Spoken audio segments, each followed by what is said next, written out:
these types of issues, and they're called Certified Elder Law Attorneys. You can go on the website of the National Elder Law Foundation, NELF.org, and they will give you a listing of the lawyers who are certified to practice elder law in your area, or you can call an accountant or a financial person or someone you know and get a referral, have a meeting, develop a relationship with somebody so that as things come up over the years, you'll have the benefit of the advice and the knowledge of somebody who's been through this on a professional basis hundreds and thousands of times before. So I would say, Chuck, the first step is to find somebody who you feel like you can work with, and it doesn't necessarily mean the smartest person in the room.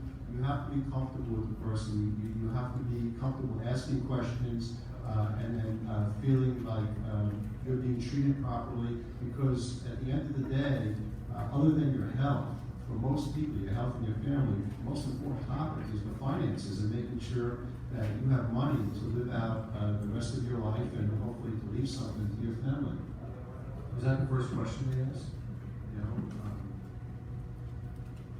they find somebody that, as you had said, obviously when you're dealing with personal finances and you're developing a long-term care plan, is how much money do I have? No. Well, money is important because, as I said, we don't have a health insurance program in this country for long-term care. Fortunately, for those of us who live in New York City, we have the absolute best state benefits in the entire country. In a lot of states, if you get sick, they force you into a nursing home. In New York City, we actually have funding for people to come into your home to take care of you, and it's paid for by the state if you qualify for Medicaid. The problem is, to qualify for Medicaid, you can't have a lot of money. We're talking about $15,000 in total. So if you have more than that, and this is why the money is important, if you have more than that and you want to protect it for a spouse, because in New York State, a spouse is legally responsible to pay for the health care of his or her spouse. So even if the husband is well and the wife is not and needs care, and the money has always been kept separate, he would be required to use all his money basically to pay for her care. So while the amount of money does not affect how much it's going to cost for you to get competent legal advice, it will affect what strategies the lawyer recommends through the use of a trust or an annuity or some other strategy. So to that extent, Chuck, the amount of money is relevant only to the extent we need to consider taxes and other asset transfer strategies. Thank you, Ernie. Dr. Kay.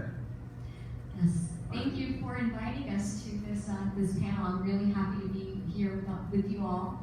I can't speak to a lot of the details that he can speak to, but I can tell you what we do at Aetna. So I'm part of Aetna Medical Health of New York, and we're part of a managed long-term care program, okay? And he touched upon that just a little bit. You have to be eligible for the program, i.e., again, you have to be Medicaid eligible. That being said, for those folks who are eligible, there are assessments that we do in community. I look at this from the way that I would manage my own family. That's the way I think about it. Where would most people want to age? Where do most people want to be? You know, they want to be in the comfort of their home, if at all possible, right? They want to be with their loved ones, if at all possible. So really, given my background, I've done PACE before as well, which is a program of all-inclusive care for the elderly. You know, having folks in their environment, having them in their home, I just think there's just such value in that. And I think making sure that we support people in that endeavor, that's really part of our mission.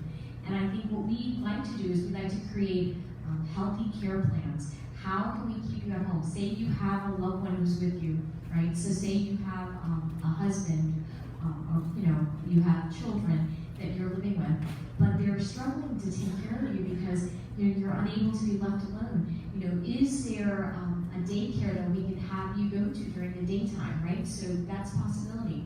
Are there times when your family members are working? You know, do you need coverage? You know, when you get home from possibly the daycare, you know, we arrange for those things. Are there medical appointments that you have to get to?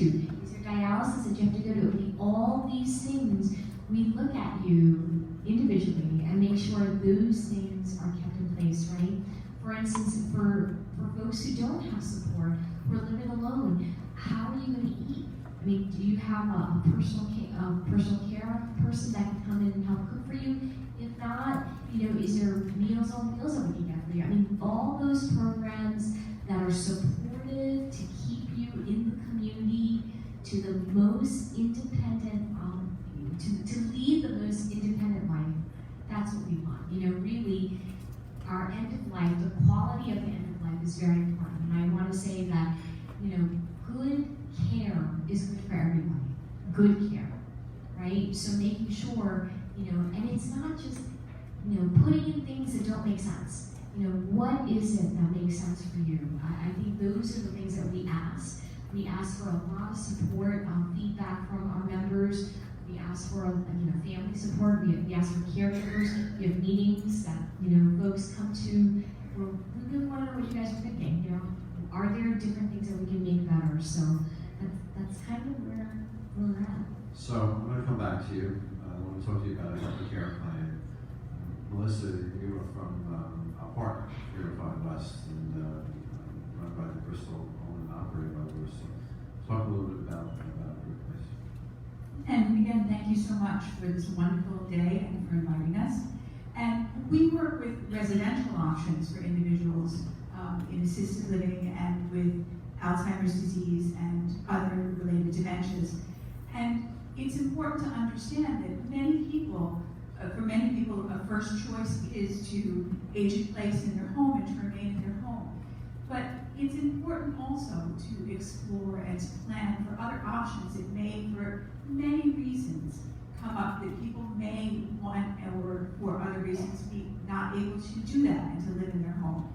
And as a caregiver, one of the things that come up as a family is guilt about about making that choice. And it's important to understand that there's nothing wrong with making a choice for an individual with memory loss to live in an assisted living memory care, or even in a nursing home.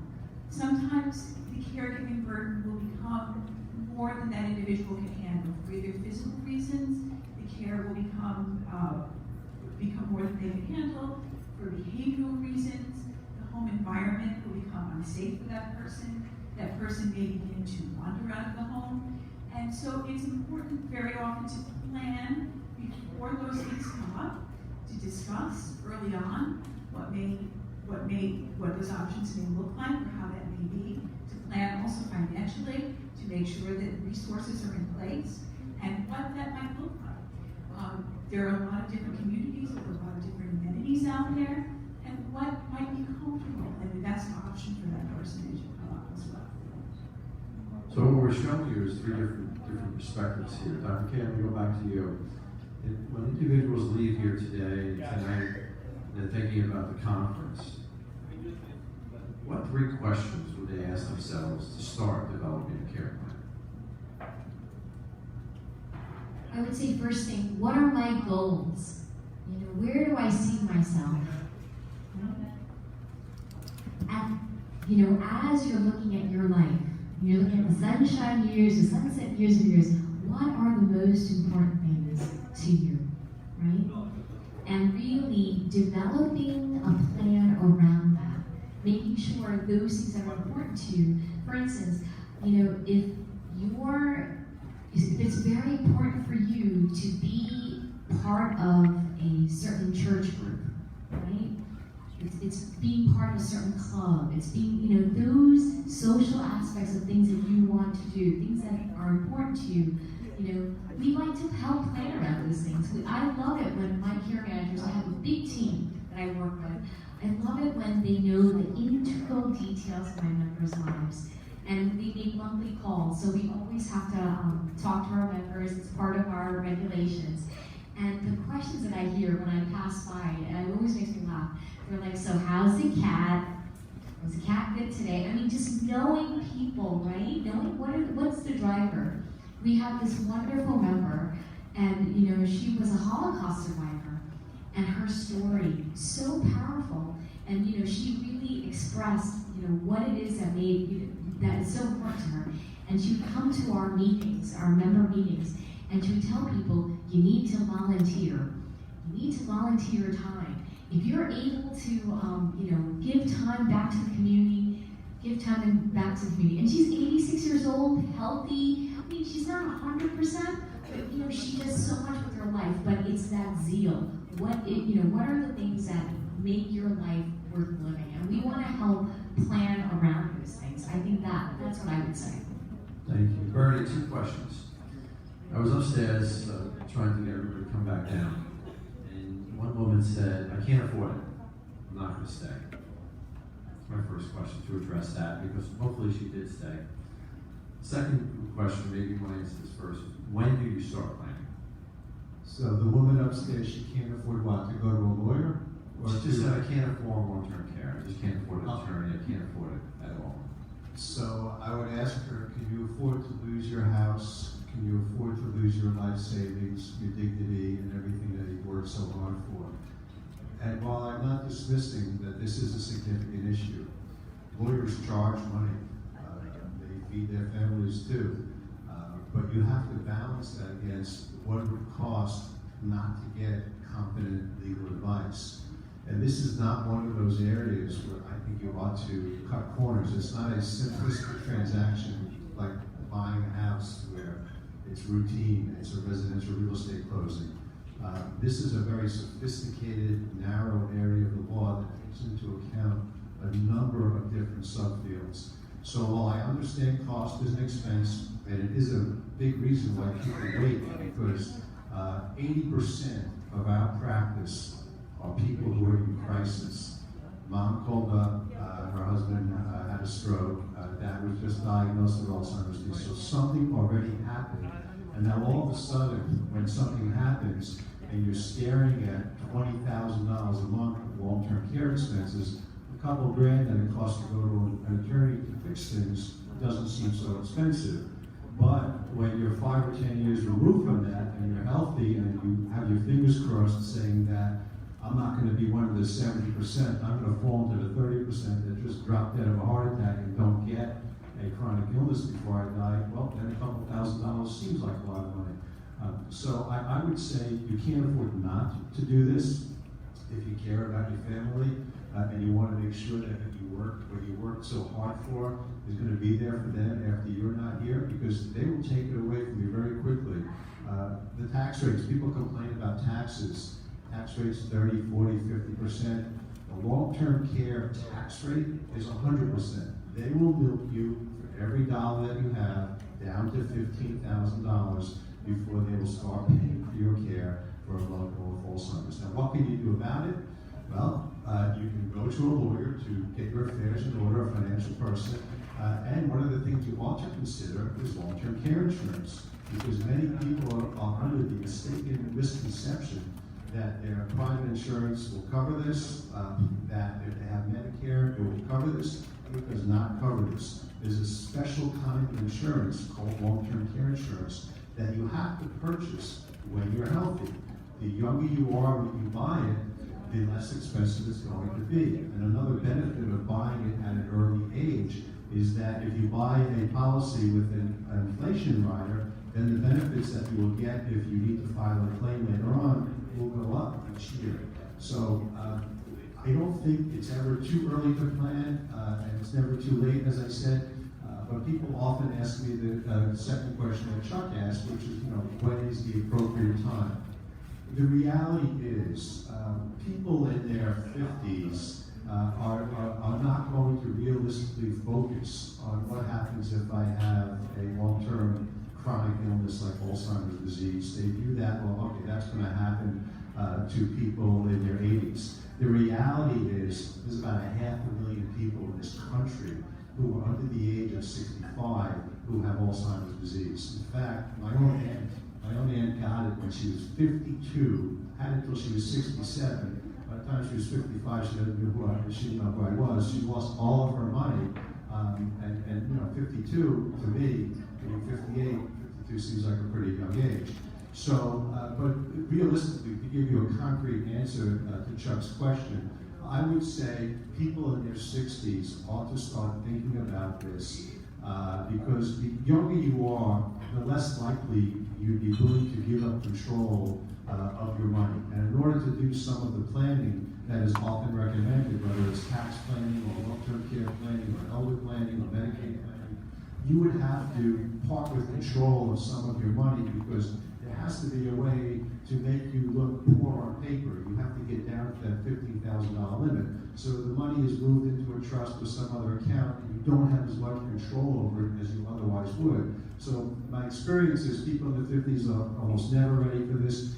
People in the 60s sometimes are, and then by the time that clock strikes 7, when that first number in your age is a 7, then just about everybody is ready because then it's closer to them. It's like the old saying, the ball looks a lot different when you're inside the ring. So as you get closer to that age, these things become more important to you, and I would say they become front and center. So mid-60s, I would say, is probably prime time to start thinking about this. But again, no guarantee. If my aunt had waited until she was in the mid-60s, she would not have been able to do anything because by that time she had no more money. I'll close with one other point on this question.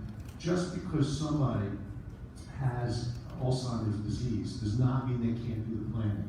We have worked with thousands of people in early stages that understand enough about their finances and their family where, as a lawyer, I can feel comfortable giving them advice and making sure they understand what I'm saying, and we can do the necessary planning. So don't be afraid to contact somebody if there's a diagnosis, if it's at an early enough stage, because in addition to the financial issues that we've alluded to so far, one of the other most critically important issues is who's going to be the person to take care of my finances and who's going to make medical decisions for me if I can't make them myself. Where am I going to receive treatment? Is it going to be at home? Is it going to be in assisted living? Is it going to be in a nursing home? Is it going to be in a continuing care retirement community? So we want to appoint those persons while we still have the ability to do so. So many decisions to make, so many questions for you to ask yourself, about this. And while we're able to make these decisions and be part of these decisions, we should address this. So, you talk about your relative. We have dealt with families whose loved ones have had Alzheimer's in their 30s. So passed away in their early 40s. And part of what we do also, we have a youth leadership division where we have college chapters and high school chapters around the country because we believe you're never too young to learn to be a caregiver. What I'm getting from you is you're never too young to think about this. And I always tell my children, and blink of an eye, they're 50 years old. Think about that at any point. I appreciate the response and the honesty of that response because we are aging and we need to address these issues with ourselves and realize that someday we're going to need a plan. Definitely. Let's talk about care, the 305 West and the philosophy there. And the barrier of a loved one saying, and it's time. Let's talk a little bit about that. It's always a very difficult decision and a very personal decision to move a loved one into a care community. First of all, there's the decision of how to talk to my loved one about moving into a care community. There are often multiple people in a family and multiple opinions about making the decision to move into a long-term care community. There's often the conversation that's been had with a loved one about, I want to be at home, and I've committed to my loved one about aging at home. And what you have to realize is that no one really wants to be a burden. And most people, if they knew that they were going to present a significant care burden to their family, would not place that on their family and their loved ones. And so really talking and having that conversation and knowing that is something that you have to realize that that person at this point is not making a great decision about whether they can drive, what they are eating at this point, how their meals are prepared and things like that, so that you are assisting them at this point to make those decisions about where they should be living and how their care should be made. At 305 West End, we have a full memory care community, and in most assisted living memory care communities, they provide a supportive environment where individuals are guided through a day. So if you have someone who's always a social person, that person is now forming relationships with people, they're having friendships again. They're going through a day where they have cognitive activities and games and music and concerts. and lectures and things that are stimulating to them, versus sitting at home with an aide who is not a person who is here that they're able to bond with. So often it can take a lot of that caregiver stress away, where the person who is the loved one or the care partner has become really stressed out, and their relationship has changed from a loving spouse relationship into a caregiver stressful relationship, and it can go back to being that kind of relationship again. The person is now having sort of a more of a social life again, so they often improve. The care partner is relieved of stress, they're going back to that relationship again, they're able to take care of themselves again. Same thing can happen in a nursing home setting, and these often, you see people improving, you see relationships improving, and it can be very beneficial to everybody involved. However, is it guilt? There is a tremendous guilt. And I remember, I just want to state and have you respond to this. I remember when we were in Florida with our conference last year, the year before, there was a gentleman there that I got to know and spoke with, and he was bringing his father to an assisted living facility the next day. I called him that night, and I said, "How you doing? How did it go?" He said, "My father said to me, what did I do? What did I do wrong?" And he was just, felt so much guilt about that, when he knew at that time that was the right thing to do. And this is a very, very real thing and one of the most difficult choices. And oftentimes, not only that individual will feel guilt, but family members will swoop in because they don't see that person from day to day. So you'll feel guilty, and then the cousin will come in and make a visit and say, "Mom, Aunt Mary isn't that bad. Why did you put her in assisted living? What did you do?" And it's very important to know that you can say to her, "Listen, why don't you come in and try and live with Aunt Mary every day, all day long, and be up at night, and be up 10 times during the night, and as she's waking up and having bad sleep patterns and all of these different things that are going on in the disturbances." And it's important to know and to forgive yourself and to realize and to get the support that you need, and to know that you can be a loving and caring and wonderful care partner. And that does not mean that you are living every day with that person. You're visiting, you're providing wonderful care, and that wonderful care can mean that you're visiting that person at that care setting in that care community and not living with that person in that home setting. Thank you very much. So what we brought to you today is 3 experts in 3 different professions. We have legal, we have insurance, we have residential care.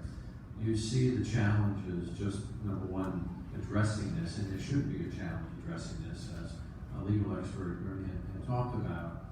What's critically important is you take the step. You take the first step to realize that a long-term care plan is necessary for all of us. I want to open this up to the public, to all of you, to see if anybody has any questions or comments. The hands are flying out. That's good. We're going to pass around the microphone so everybody can hear your question. Hi, you have a pre-existing condition, you cannot get long-term care insurance, is that right? Okay, so in order to get any type of insurance policy, you have to go through what's called an underwriting process. So the insurance company does not want to insure the 80-year-old with Alzheimer's because then they're sure to pay a claim. They want the 25-year-old who just ran the marathon, who's going to pay premiums for 50 years, and then hopefully die of a heart attack and never file a claim.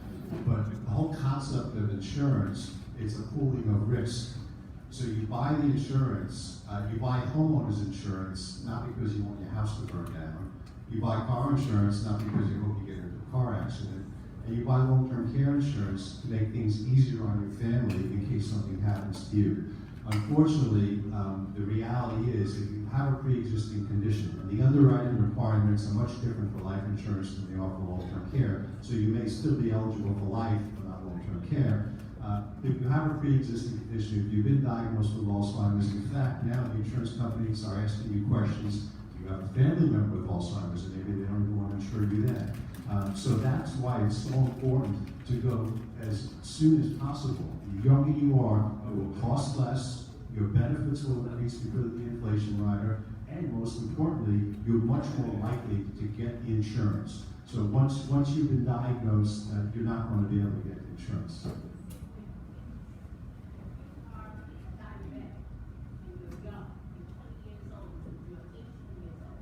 Oh, okay. So the young lady said if you're a diabetic and you're 20 years old, is that a pre-existing condition? I don't do underwriting, and so the things that would I don't sell insurance. I'm a lawyer. We work with people who do it, so we'll recommend to our clients that they consider this as part of their long-term plan, as Chuck mentioned. So I'm not sure if diabetes is one of those things where an insurance company will all of a sudden, put an X there and say, no way. I just don't know. I just know that it doesn't cost anything to talk to somebody. They can write up a proposal. I do know this, if you get denied, they keep it on your record, and then it's harder to go to a different company and get it. But it doesn't cost anything to go through the process, and it's probably worthwhile. My question is, you're talking about long-term care. I tried getting it. I'm in the process of doing my will and trust and all that. And at my age, it's just so expensive. So what do you suggest? I have 2 questions. Okay, so that's a common thing we hear from people. In fact, currently in the United States, there's only about 7 million people who have long-term care insurance policies. There's 320 million people in the country, 7 million have long-term care. Because what happens to some folks is that they feel like they're going to pay these premiums all these years, and they hope they're going to end up in the 30% and die and never need a nursing home or never need long-term care. It's like renting instead of buying. You're just throwing the money out. So the insurance industry has gone through a sea change in how they structure the policies. There used to be 25, 30 companies that did business regularly in this field, and now you can count on one hand. In fact, the biggest insurance company for long-term care, a company called Genworth, just had a 58% price increase last year, and they made a philosophical decision that if you want to buy insurance from them now, you can't buy it from your broker. They cut out the middleman, and you have to go directly to the company. So what has happened is, because people were concerned about the cost, and were also concerned that they were paying premiums and the family would never get a benefit. So if you buy life insurance, you know you're going to die. So if you pay your premiums and the policy is good when you die, someone you care about and love is going to get some money. So it's worthwhile to you. So they're now structuring a lot of the life insurance policies as what's called a hybrid policy, where it has a long-term care component. So either it's an annuity or a life insurance policy, where it says if you drop dead and never need long-term care, your family gets the life insurance. But if you need long-term care, you can draw upon that life insurance policy and pay for your long-term care needs. Some of these policies are more cost-effective than buying traditional long-term care insurance. I do have to concede to you that many of the folks I work with who know a lot more about long-term care than I do, because what you'll find is any insurance company you deal with, you'll have a relationship with somebody, and then as soon as you mention you want long-term care insurance, they will bring in the long-term care expert. So it's the he or she who knows the long-term care and gets brought in to consult on the cases with the person you have the relationship with. So that's the person you're going to want to talk to about the various options. Again, all I can say is if you're past the point of buying insurance, either because it's now so expensive because you waited so long, even if you're insurable, and for a single person, for a good policy, it can be $7, $8, $10, $12,000 a year and up, depending upon what kind of policy you want. So that's a lot of money. So the only other choice is to do Medicaid planning or to pay out of pocket. So you're confronted with a Hobson's choice. Do I spend all my money on my care or my spouse's care, or do I go to a lawyer like me and spend a little bit of money to give up some control of my assets so that I can qualify for Medicaid, which means I got to look poor on paper. And that's what people are doing now, and what's happening is it's having a devastating effect on the budgets, locally, statewide, and federal government, where Medicaid is now Medicaid and education are now the 2 fastest growing components of these government budgets. And what the government has now started doing, and has been doing over the last couple of decades, is they're making it harder and harder to qualify for these programs, so folks like you and me have to spend all our money before we can be eligible for Medicaid. So, long story short, the sooner you get this done, the better off you'll be. My second question was about the trust. Do you have to fund a trust? Okay, so we all And how would you? We all have money in the bank. It's in our name. It's in our spouse's name. There's somebody's name on the account. When you create a trust, you've now created a legal relationship amongst three parties. The person who puts the money in the trust, who sets it up, the person who acts as the trustee, that's the one who holds the money for the benefit of the third person, which is the beneficiary. That's who gets the money from the trust. So you have the person who set it up, the person who manages it, and then the people who get it, either during the lifetime or when the person dies. In order for a trust to be effective, and there's dozens of different kinds of trusts, but in order for it to be effective in a long-term care plan, where one of the goals is to protect your assets against the catastrophic cost of long-term care, the trust has to be irrevocable, which means you can't get the money back, which is why I keep emphasizing you lose control of the money. But who has control of the money? The person who you appoint as trustee. It can't be you or a spouse, but it can be your kids. The kids can manage the money for you. They can pay you the income. So if you put $100,000 into a trust and you have interest rates of 5%, assume you could get that, you would have $5,000 a year of income, but you can't touch the principal. If you can touch the principal, then if you were to apply for a government benefit program, the government would say, take the money out of the trust. The whole point of doing the trust is to say to the government, look, that's not my money anymore, and it shouldn't count as part of my $15,000. But the trust is only going to be effective not when you sign it, but when you fund it. You have to move the money from that bank account that has your name on it, or your husband's name, or your kid's name on it, into the name of the trustee. And there's a certain way to title it, and only then is it effective. And once you do that, it takes 5 years for it to work if you want care or need care in a nursing home. If you need care at home, New York State has a very unique program, one of a kind in the entire country, where you could do this, and if you did this in the month of May of 2019, you could qualify for Medicaid in June of 2019, the next month. You have to do it right. Don't be penny wise, pound foolish, because if there's one T not crossed and one I not dotted in that trust, it's not going to work. Questions? That's a mouthful, huh? I tell you, it's weird. Half of my cases come from other lawyers because they don't want to screw it up for their clients, or because it's the lawyer's parent or spouse. That's how complicated this is. It really, really is. And one misstep can screw up the entire thing. Any further questions or comments? Yes, ma'am. Right to your right is your microphone. How do you get into an assisted living facility? An assisted living community is a social community. So basically you come, you see the assisted living community and you chat with them and see, they're sort of like college campuses. So you see if it's a community that you think would be socially right for you. And then you do need to speak with us and speak with the nurse there and see if socially and the care would be right for you. And you do need to get a medical clearance from your physician to make sure that you meet their criteria of being medically able to be there. Funds to pay for it, if they're But assisted living is not a program, with very few exceptions in the state of New York, is not something that's considered medically necessary by Medicare. So it's not paid for by insurance. There are very few programs that do accept Medicaid if you are qualifying for Medicaid. But generally it's paid for out of private funds. If you have long-term care insurance can be very helpful. And if you get a veterans aid and attendance, that can also be used in the assisted living community. And they do range very widely in terms of costs, so it's wise to shop around and in advance and do your plan.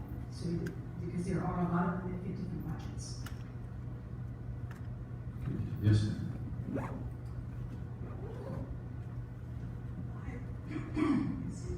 I inquired about assisted living in the Canarsie, Levis area. And the monthly cost is between $6,000 to $7,000 a month. So that is pretty expensive. Do you know of any that is less? Yes. So I work for a company, and there are many companies around. So if you look at, there are lots of different services that can help you look at different assisted livings. There are also websites online that can help you look at different assisted living costs.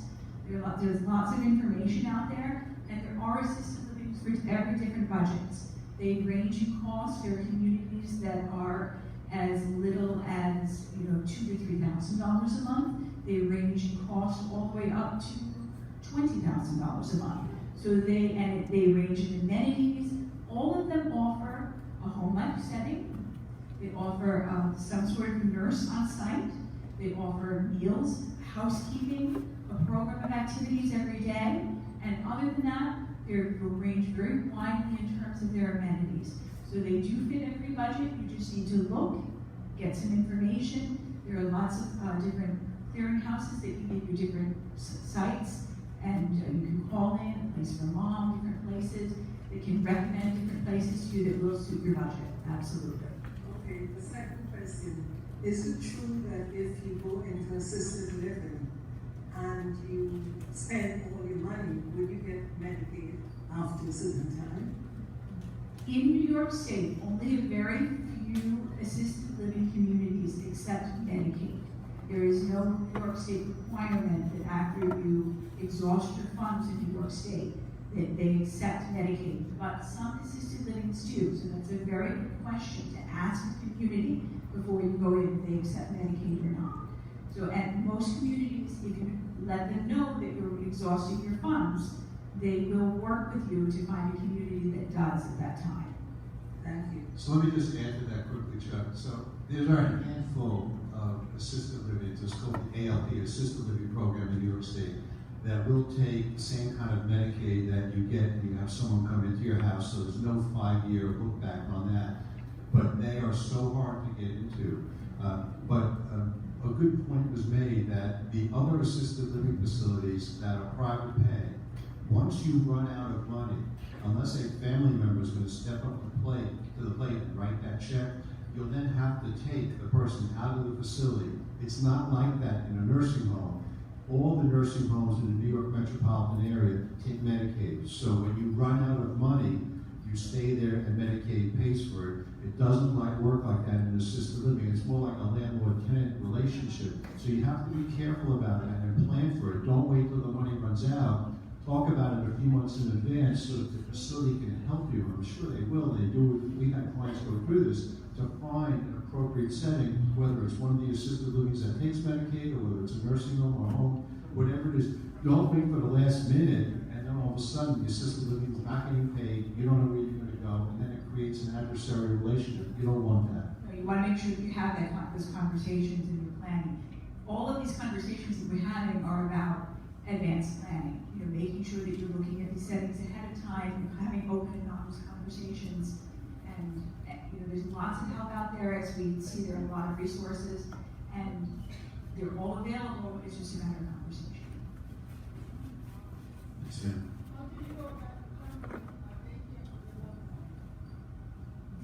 In New York City, there is some terrific private and public and small and large daycares that are available. Again, it's a matter of AFA has some wonderful resources. If you call into the helpline, I would absolutely, that would be my first way to find one if I were going to talk to Molly and her team, and they would recommend out from there. That would be my way of determining it, and then to go out and visit them from there. Thank you. Any other questions? Bernard Crooks is from Littman Crooks, and he's also a member of the National Elder Law Foundation. Dr. Curran is from Etna, New York, and Melissa Sheehan is from 305 West End Assisted Living. We're grateful that they're here. They're experts in their field. What I'm getting from their discussion is the significance and importance of planning.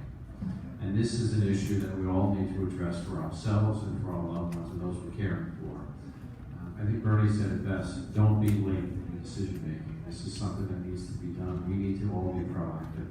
I want to thank our panel very much for your time and your expertise. Thank you very much.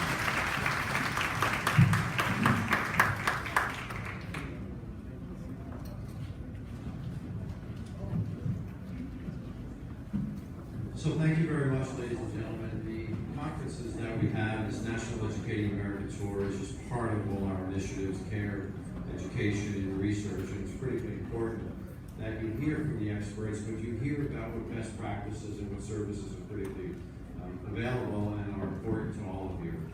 You have your evaluations on your table. It's important to us that we hear from you and your opinions. This concludes our Educating America conference. Here we are. Thank you very much for being here.